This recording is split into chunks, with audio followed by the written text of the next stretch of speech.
Thank you, Jason. Good morning, everyone. So, if you have any doubt that there's one mind, there's really only one mind. The sermon was already written, the song was already picked, without any discussion. The presider came up with her beautiful creative thought. It's all the same, it's all one mind. We're all working together. So today's topic is God's perfect idea of me, and our spiritual value for the month, as Reverend Nancy was saying, is joy, joy. So I got to tell you, Reverend Nancy, you just exude joy and love whenever you talk. It's just huge. I want to honor what's going on right now in the cycles of life. Today's May 1st, May Day. It's a rich celebration of culture and folklore throughout history with the return of spring. And today is Beltane, it's Beltane, it's pronounced different ways. And in the Gaelic Celtic tradition, this is the day that's halfway between the spring solstice and the spring equinox and the summer solstice. And there's 4 Gaelic festivals. There's Beltane, there's Lunasa, Samhain, and Imbolc. And it's really important to celebrate these cycles of life. And the Beltane celebration has bonfires as a huge part of it. And according to one theory, they were meant to mimic the sun to ensure a needful supply of sunshine for men, women, animals, plants.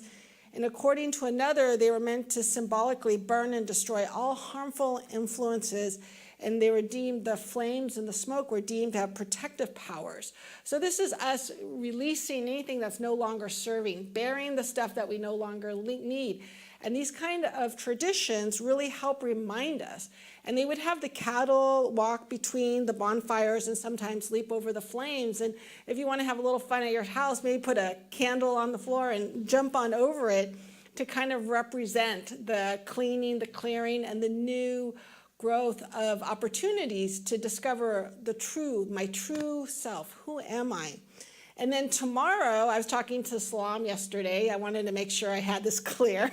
Is the end of Ramadan in their Eid al-Fitr celebration, where they're going to be breaking their fast. So they've spent the last month fasting. And then on top of it, yesterday was a partial solar eclipse where the sun, the new moon, and the earth were all aligned. And the moon is covering the sun's energy, which is allowing us to kind of like reboot our computer. So we have all the sun shining on us, and then the moon covers it, and it's an opportunity to kind of go into that darkness and to release. So these are all natural cycles of life that allow us to reboot and plant seeds of growth. It's just a beautiful opportunity. Oh, I forgot I had a slide for this one also. So this is just really the time in our life where we can really go inside and plant our seeds and decide what we want to do. And one of the most important ingredients in all of this? Joy. We want to do this. This is our spiritual nourishment that we can put into, infuse in our daily practices. Ernest says, joy is an emotion excited by the expectancy of good. And if Reverend Nancy didn't just demonstrate joy with a heart-centered outlook, I don't know what there is. And the Bengali poet, brilliant man, Tagore said, joy is the realization of the truth of oneness and the oneness of our soul with supreme love. So we have oneness, joy, love. It's all together. How do we create this more joy? By realizing we're one with God, one with the universe, one with this spirit, this divine intelligence. Ernest says, you are a person, a divine being in your own right. The Spirit has set a stamp of individuality upon itself and called it you. What God has done, you cannot undo. As Reverend Nancy was saying, each of us are our own unique manifestations of God. Look around this room as we did in her creative thought. We are all representing our uniqueness. We each have these talents, these skills, these beautiful God in expression. I'm not Reverend Nancy, I'm Nikki. I'm not my mom. We each are our own uniqueness. Jason is so amazing. Margot, amazing artist. Are you brave enough to stand naked in front of a full-length mirror?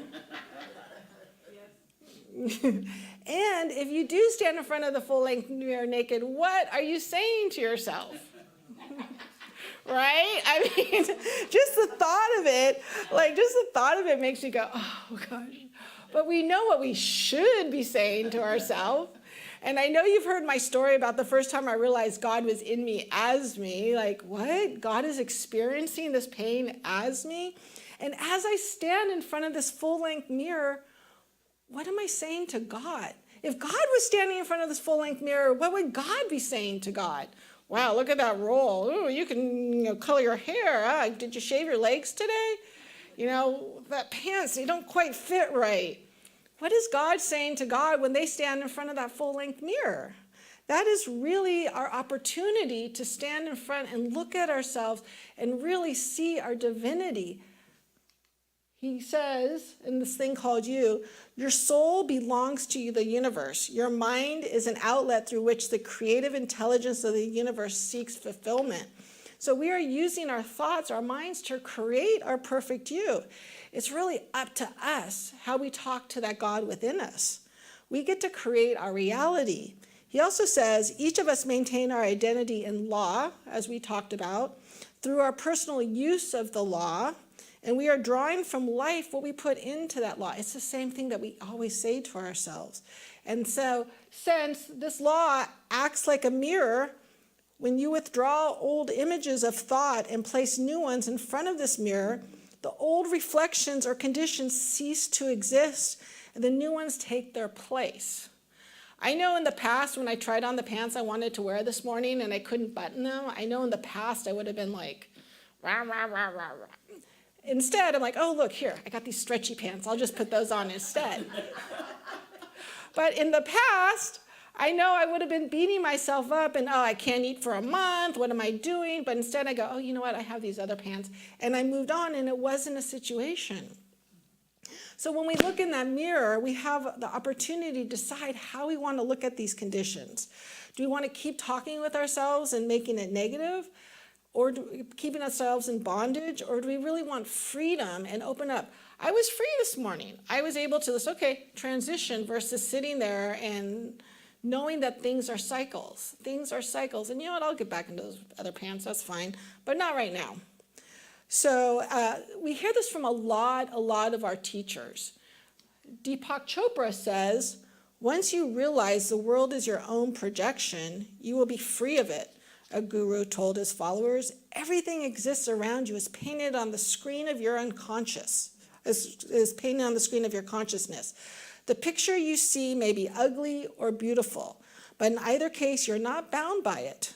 Rest assured, there's no one who has forced it upon you. You are trapped only because of your habit of mistaking the imagery as real. So it's really up to us. The moment we want to change that picture, we can do it. It's funny, we were having a conversation before church started, and you know what, I never set out to be a minister. I didn't have this dream like, one day I'm going to be a minister and talk in front of people. Actually my brother, when he was little, he said he wanted to be a priest and a country singer. I never thought I'd be a minister. I just kept taking classes, and I liked the classes, and it was fun stuff. And then I kept taking classes, and the next thing I knew, I was signing up for ministerial school, and I was down in Redondo Beach, and Dr. Moira was there and said, okay, I want you to tell the universe you're going to be a minister. I'm like, I don't know. And I don't know if any of you have ever met Reverend Dr. Moira, but she's like, Reverend Mike calls her the bishop. And and I was standing in front of the bishop, and I'm like, yeah, sure, one day I'll be a minister. And I don't think I actually really believed it even when I was saying it. But my prayer to the universe every day is, God, please use me where you need me. And here I am standing up in front of you, and I really never thought, like I said, it wasn't a goal. It just kept happening. It kept progressing. And I learned so much in ministerial school and about so many amazing people that I just want to keep learning. It's like drinking from a fire hose. I just can't seem to get enough of it. It's just, this teaching is spectacular. And it's so healing and it's so affirming. I learned about the father of psychology, a man named William James, and he said, your hopes, dreams, and inspirations, they are legitimate. They are trying to take you airborne above clouds, above the storms, if only you will let them. Just imagine that.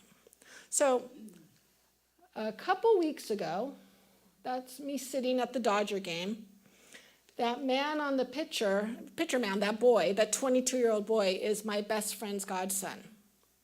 He grew up in the San Fernando Valley. He pitched for Notre Dame High School, and he was a phenom. And he was projected as the first-round draft pick when the MLB draft in 2017 when he graduated from high school, but he went as the second pick in the draft. And he was 17 when he was signed with a $7 million contract, a signing bonus. You're 17, your dreams. Then, that was in 2017. Then he ended up pitching. He started in the farm leagues. He moved up to the double A's, and then he got an elbow injury. And he had to have the Tommy John surgery. And then he started, floundering a little bit. Then COVID hit, and then he didn't pitch for a year. And then April 10th, he got called up to the major leagues. And his first game was against the reigning World Series champions, Atlanta Braves. Welcome to the major leagues. Your first game is against the Braves. He won it. Your first major league. So this is Hunter Green. So now, a week later, April 17th, he's at Dodger Stadium, his childhood home, his childhood park. I can only project and just imagine what it's like standing in front of 51,000 people at your home field, pitching for the opposing team against your childhood favorite team. I can only bear witness to what that must be like in front of 51,000 people. Well, his team didn't win. The Dodgers won. But he broke a national NLB record for the most fastballs thrown over 100 miles in that game. He threw 38 fastballs over 100 miles an hour.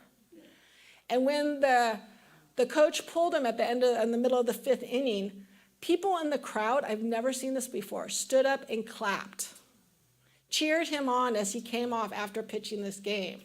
Now, bearing witness to a child's dream come true, I can only imagine. And like he says, your hopes, your dreams, your inspirations are legit. They're trying to take you airborne above clouds, above the storms, if only you'll let them. I can't imagine what was going through his mind when he walked out to pitch on that mound for the first time in front of his home crowd.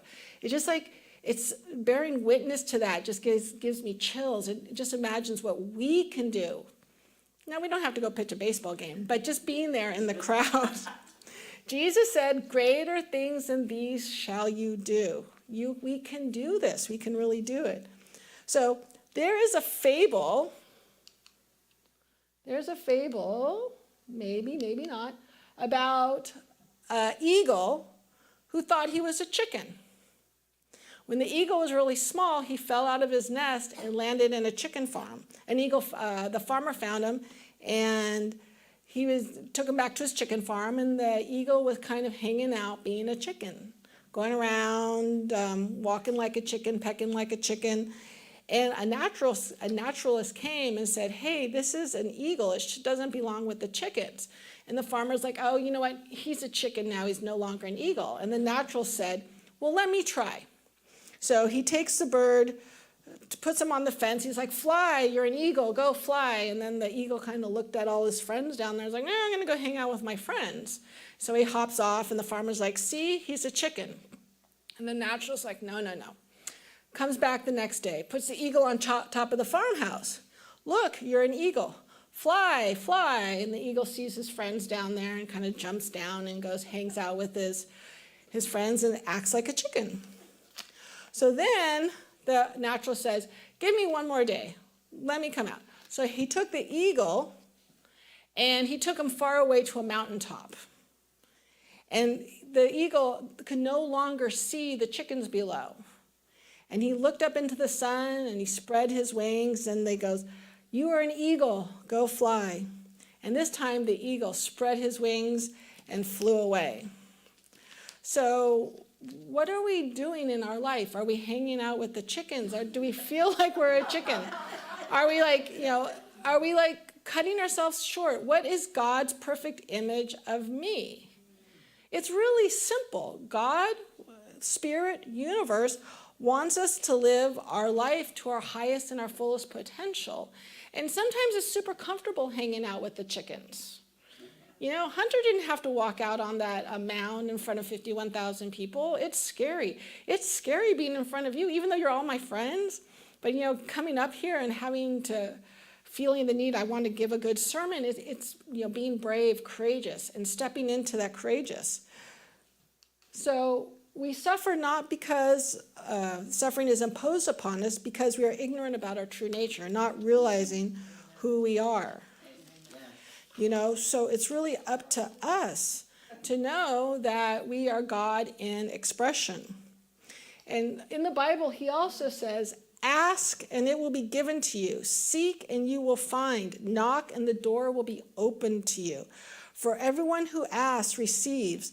The one who seeks finds. And to the one who knocks, the door will be open. So it's really up to us to really open this door, to know that we are our divine nature. And as Reverend Nancy was saying, it's really important for us to get up here and to express this joy, to live our life in the fullness. What is your heart calling you? How can we add joy to our life to really fill it in? To really add that little mixture, that little spice of life? How does that feel? Is it scary? Is it exciting? Going deep within, just really hear what your heart is calling you to do. Is there something you're afraid to do because it might be different? It might change the way? When we look in that full-length mirror, what are we going to say to ourselves? And as I was talking at the beginning, it's all a cycle of life. There's all cyclical. There's a new moon, a full moon, a new moon, a full moon. There's Ramadan, there's fasting. Next year there's Ramadan, there's fasting. And Beltane, it's our opportunities to use these cycles in life, because nothing ever stays the same, good or bad, right? It's always going to change. I remember I had this wonderful astrologer, and she used to say to me, she was older, she's like, Nikki, it's just the cycle of life. You just have to, it's like eating a bad meal. You just have to wait till it passes, So, I'll call Jason back up. And I want us to go in our 365 Ernest Holmes for this week. He has this great meditation. He says, so if you want to just take a deep breath and just release. So now deep within my innermost being, I attune myself to the God-conscious being that I truly am. I permit God's perfect idea of me to manifest, to flow forth into expression. I know that I, God's perfect expression, cannot contain grief, sadness, and harmony. I know that in my true self, I am joy, for I am God life. My life is buoyant, vivacious, sparkling free. It contains all good. It is unity, perfection, love. I am now free from any sense of bondage. Strength and courage are my divine birthright, and I am now expressing my true self. All that the Father hath is mine. I draw from the spiritual treasure house all that I need. And so it is.